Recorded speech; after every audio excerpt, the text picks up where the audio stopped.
So in the following fireside chat, basically this discussion will be continued with Thouli Misirloglou, the acting director at MOMus-Experimental Center for the Arts in Thessaloniki, and Simon O'Connor, director of the Museum of Literature in Ireland.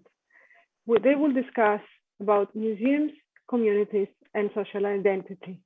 There's no Q&A, again, in this session, but this should not stop you from sharing thoughts, queries, or resources in the chat. Like last year, we will collect everything to share among each other for the next CoMuseum newsletters.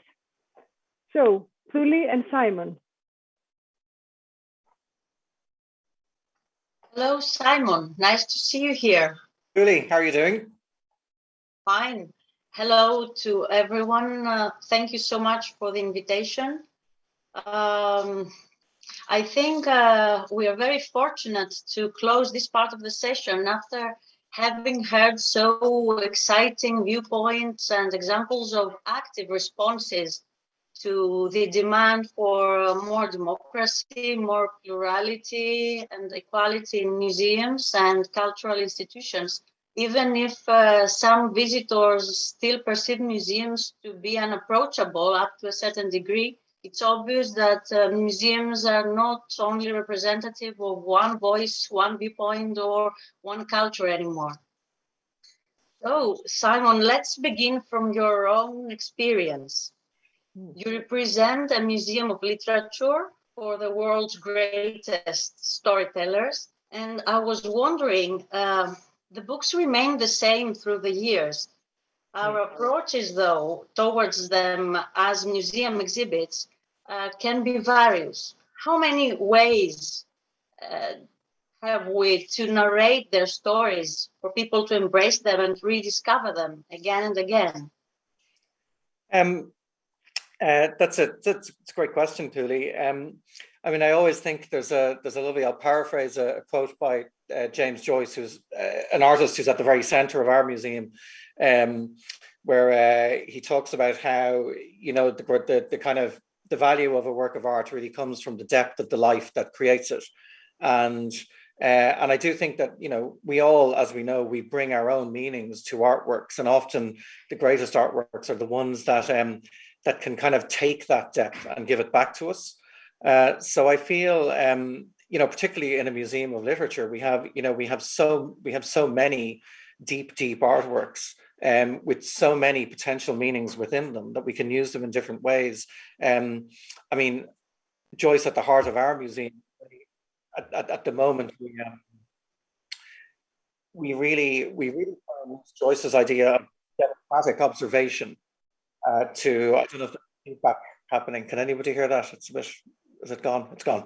You know, Joyce in a way was very democratic in his artwork, and although this isn't a manner in which publicly he would have been appreciated very recently, it becomes much more important today for us and for our, I suppose, for our goals of trying to include people, where we can turn to these artworks that are 100 years old and say, like, this is what they were doing then, this is how open they were then. So I think it can serve us in whatever ways our society needs, and that's what great art does.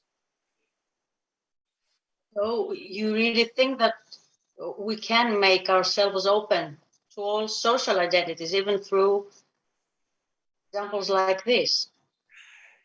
We have a role to play in bringing disparate social groups together. Yeah, I mean, I think not, and I know a lot of the work that you do is probably a lot more contemporary and kind of creating things with communities in the here and now, but we can still really do that with the past, you know, because I suppose maybe traditionally there has been a focus on the presentation of artwork in a kind of an elitist and I suppose cloistered context, whereas so much of it isn't created in that way. So much of it doesn't mean that, and it gives us freedom to actually reach out to other communities, and we just need to explore that.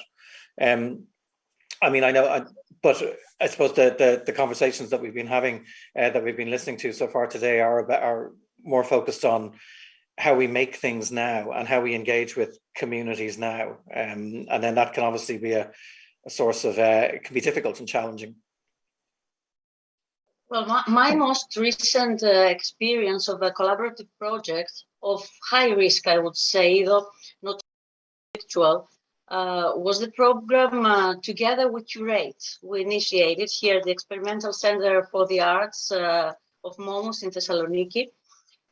We invited people from the audience, people of unknown but finally different backgrounds, to collaborate with us and curate an exhibition. So we experienced the shift in emphasis from product to process. And the result was absolutely thrilling. Actually, it seemed in my eyes as the perfect example of common in practice, and actually the example of real cultural democracy in a way. But the whole initiative was had a certain temporality and a certain specificity. I mean that it happened after the experience of the first total lockdown. It evolved around the issue of pandemic, and people were eager to come together and meet each other. And it was not an international project where possibly people of very different cultures would have major differences. So this kind of specificity made it easier to evolve. But I think that proves that museum ethics is not a universal set of values to be applied indiscriminately. We observe and we witness this shift of power to the public, to people who want to see themselves reflected in the collections, in the exhibitions. I know that you're especially interested in the museum as an ethical rather than a political space. And by examining museum ethics as a social practice, we understand that there is not one way of selecting exhibition objects. There is not one way of writing the captions or the wall texts about an object. There is not one way of narrating an object's story. There is not even one way of sharing issues that might be considered as internal issues. For example, the annual report of a museum. We have had during the previous discussions, and we have read about social responsibility, radical transparency, and shared guardianship. I recall Janet Marsden. These are strands that update our current work in relation to museum ethics. And they might sound as self-evident, but we know that they are not. So a question would be how transparent, how radically transparent can a cultural organization be? And that refers equally to decisions made about administration, about communication, about interpretation, no less than decisions about knowledge production. So it's about the hows and whys of the various decision-making processes, and not about airing the dirty laundry of individuals or institutions, which would betray trust. I don't know. What do you think about that? Yeah, I mean, the idea of radical transparency is really fascinating. And I mean, I do think, you know, when we talk about that and then when we connect that to ethics and organizational ethics, I think in museums, like, we know that the internal culture of an organization, the internal organizational culture reflects on the external organizational culture, but it doesn't always work the other way around. So I think as people who run organizations, I think we have an ethical responsibility to the human beings that we work with to have a positive effect on them. And then I think that in turn, if it comes internally, has a positive effect on the manner in which the public engage with the organization. But we can't have two separate cultures, which I think is really important to kind of be aware of that, because it's very easy as we know, for cultural organizations to be really quite sick internally, but actually be trying to do some very good work externally and be very positive on the outside. And I think transparency has a huge role to play in that, but it needs to be very practical as well. You know, I mean, it's impractical, for example, to spend all of your time informing every single staff member about every detail of every operational component of the organization.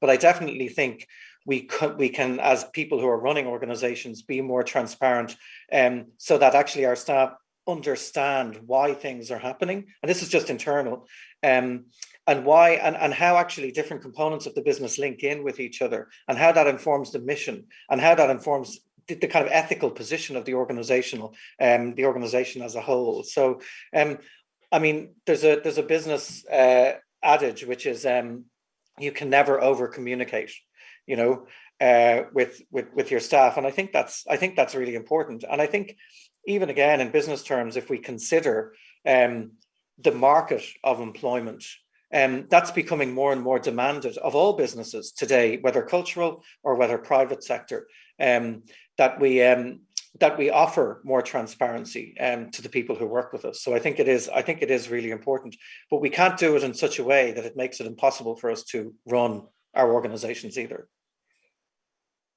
May I fantasize a scene?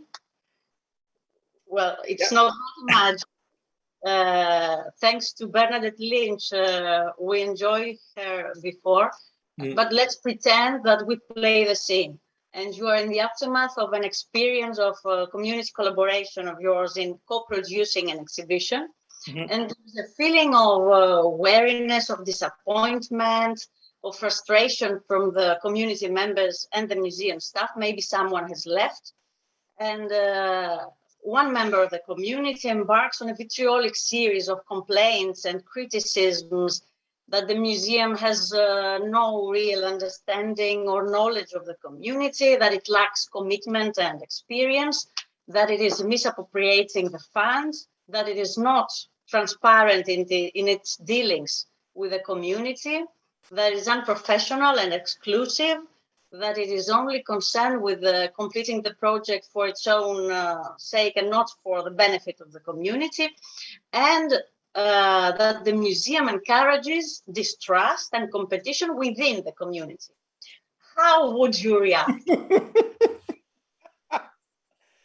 My goodness. I'm going to have sleepless nights thinking about that, Thouli. My goodness. Well, I mean, this is, you know, I mean, as human beings, we often face into adversarial situations, as you know, with our egos. And we want to come up, we often want to win, or we want to find out like what's going to make the other conversant lose. Whereas clearly, if you arrive at a situation like that, there hasn't been enough communication between the people involved.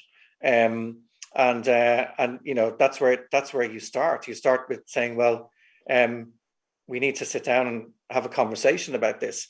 And often, actually, I think, for those of us, particularly in leadership roles, it's when we do try and remove, I mean, always try and remove the ego from the situation and sit down and talk with people. It's often when we learn the most as well, you know, and often things aren't actually as bad. And I'm sure, I mean, I think I would be really surprised if any organization got to a point where those criticisms were leveled at it and they were all 100% accurate.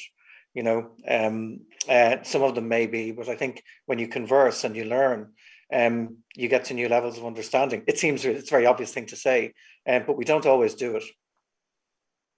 Yeah, I think I would do, I share the feeling. I think I would grab my weapons. No, I'm joking.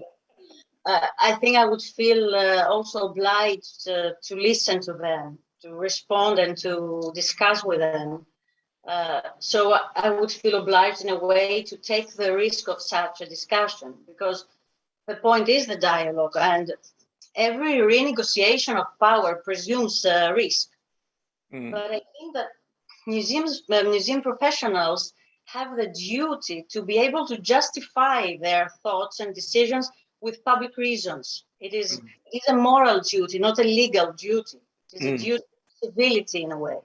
Yeah. And I think that they or we should train also the audiences to justify their thoughts also. So in my perspective, professionals and audience may say and do whatever they feel within the bounds of civility in the museum space.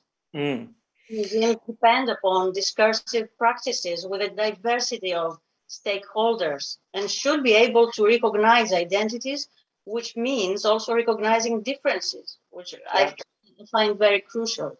I think the word you use there, civility, is really, really important. And we talk about, I think, the idea of, I mean, certainly you mentioned that I'm interested in this, certainly, like the idea of the museum as an ethical space rather than a political space.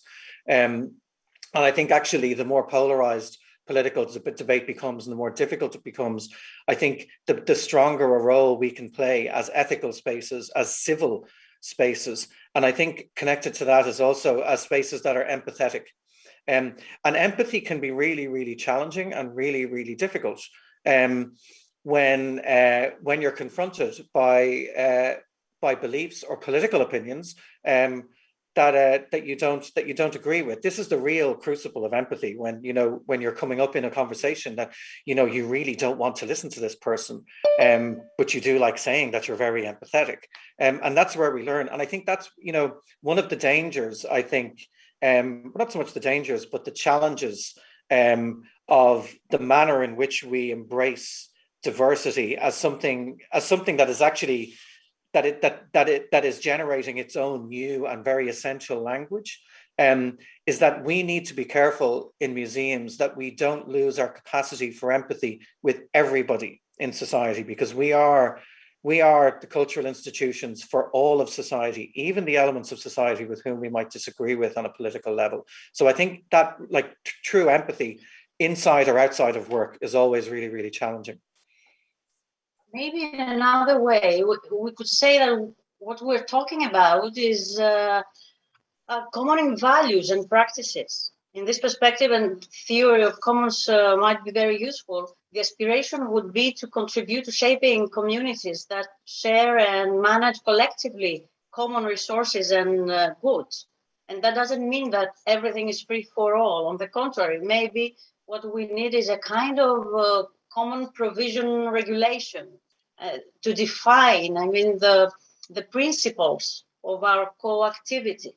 And in this perspective, clearly define boundaries, the congruence between appropriation and provision rules and local conditions, as well as conflict resolution mechanisms, might be of great help.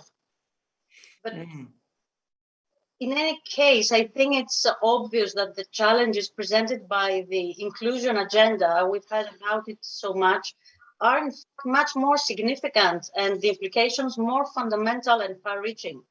Deeper thinking on the concepts of social inclusion and exclusion will require museums to radically rethink their purposes and goals. And in this frame, in the last minute we have, let me be a bit more provocative. Sometimes, rarely, I have to underline that. Nevertheless, I have the impression that this inclusion agenda is becoming a sort of a global trend, let's say, and that we are addressing to different communities as boxes to be ticked. And I'm afraid that this could come up as a kind of a new institutionalism that might be lacking of a critical stance and give us the possibility to legitimize rather than power. Would you share such a fear? I think it's really interesting, and I imagine there are people who suspect that may be a course that cultural institutions are going on, that actually you end up with, like with any linguistic development, you end up with an orthodoxy of terminology and a language that then actually affects how things work. And I mean, this language as it's happening now is necessary. I mean, it's addressing imbalances, which is really, really important. But I think museums, we need to be careful that we don't get caught up in political development that becomes fashionable and affects how we work and affects our ability to actually highlight and underline commonality between people and common experience, which I think is more important. Although at the same time, we do need to address imbalances in representation, which is absolutely essential, imbalances in the way our collections have been used to tell certain stories. We need to address that. But I think more than anything, we are houses where we can bring people together. And we always need to remember that. And we can't, in the rush to bring one person in, push one person out. That's really, really important. And that's really difficult because we know that person here has not been brought in yet. And it's really important that we bring them in. But we also have to keep our arm around this other person here as well. So let's welcome conflicting views as a constructive contribution. I think so. Yeah. Thank you very much, Simon. Great to chat with you. It was. I hope live physically, I mean, soon. Absolutely. Me too.